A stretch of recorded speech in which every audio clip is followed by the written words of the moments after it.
मागणी आहेत आपली, पाण्याचा विषय खूप मोठा आहे, काय इशारा द्याल सरकारला? एक गडगडी धरण गेले जवळजवळ 50 वर्षापासून कंप्लीट झालेलं नाही. आम्ही प्रयत्न करतो होण्यासाठी.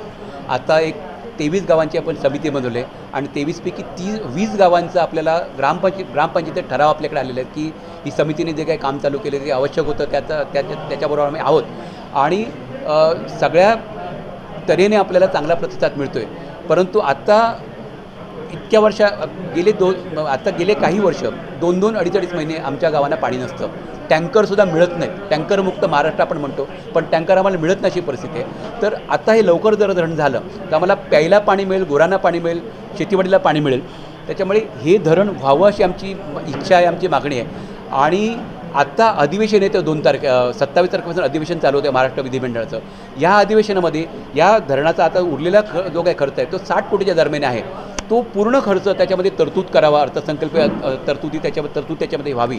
आणि जर ते नाही झाली, धरण जर वेळेत नाही झालं तर आम्ही आता सगळ्यामध्ये पूर्वी आम्ही पाठपुरावा करत होतो पण आता मात्र रात्रंदिवस आम्ही याच्या पाठीमागे लागलेलो आहोत. त्याच्यामुळे आत्ता जर त्याची तरतूद नाही झाली तर याच्यामध्ये वेगवेगळ्या प्रकारची जी सनदशीर आंदोलनं आहेत, सनदशीर मार्गाने आम्ही इकडे आंदोलन करणार आहोत. त्याच्यामध्ये ठिय्या आंदोलन असेल, रास्ता रोको असेल, जेल भरो असेल, जनसमाधान असेल, सगळ्या प्रकारची. आणि मोर्चा तर आमचा 2 तारखेला आम्ही देवरुखला ठेवलेलंच आहे.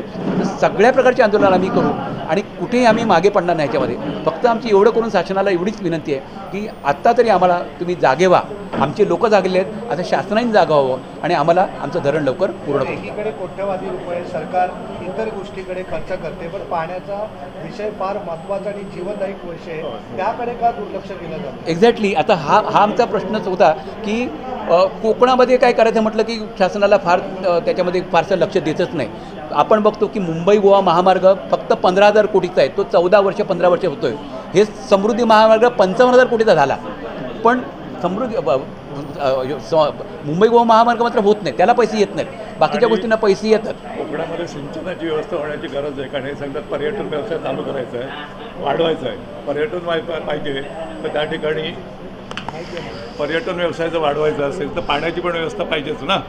त्यामुळं पाणी हे मेन गरज आहे आणि त्याच्यासाठी आम्हाला जे काय करावं लागेल ते सगळे मार्ग आम्ही अवलंबणार आणि आम्हाला हा एक येणाऱ्या बजेटमध्ये याची प्रोव्हिजन व्हायला पाहिजे. पुढचं पाऊल काय असेल? आता पुढचं पाऊल म्हणजे पहिली गोष्ट काय की आत्ता मोर्चा आमचा 2 तारखेला ठरलेलाच आहे. जर अधिवेशनामध्ये त्याची तरतूद झाली तर आम्हाला मोर्चा करायची गरज नाही, आपण कुठलंच काही करायची गरज नाही. पण नाही तर मोर्चा तर आमचा ठरलेला आहे, तो मोठा मोर्चा होईल.